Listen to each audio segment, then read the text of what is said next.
Marchosius, god of the stove, born from a spark when stone struck stone.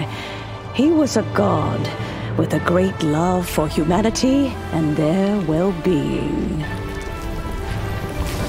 Millennia ago, the people sought to expand their city. They built a dwelling on the plains and called it the Gwali Assembly.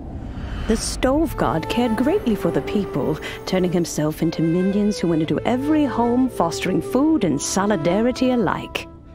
Alas, their home was taken by a flood. The waters ravaged the Gwali Assembly and forced the people back south to Liyue Harbor. Though the distance was not far, the journey was plagued by a terrible storm. For a dozen days, the Adepti stayed by their side.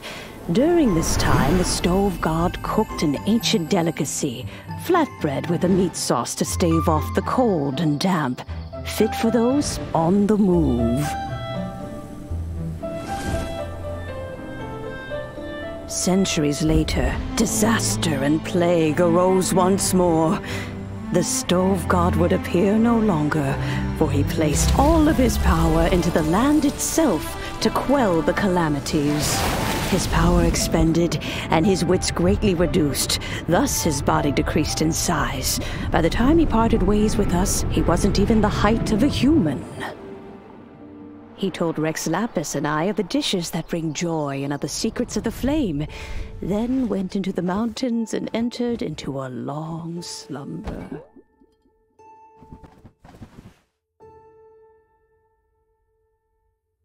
The stove god departed, and Guoba was born. When he awoke, he ate the Chiliman's cornbread buns placed on the offering table by a young lady in yellow.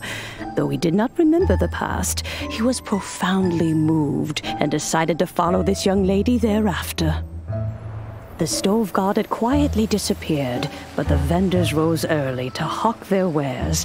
People went out to buy goods, lit their stoves, and cooked food, just as they had done every day for as long as they could remember.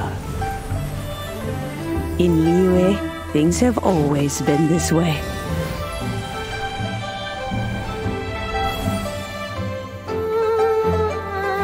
Nature provides, the mountains rejoice.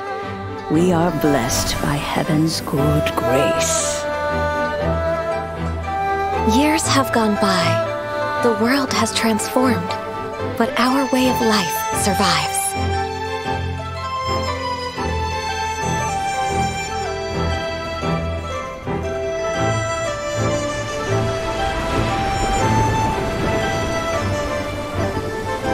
Fame and fortune is only a season. It is the moment that we should embrace.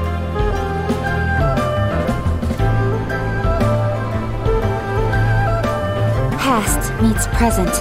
Heritage becomes legacy. Long into the future may we thrive.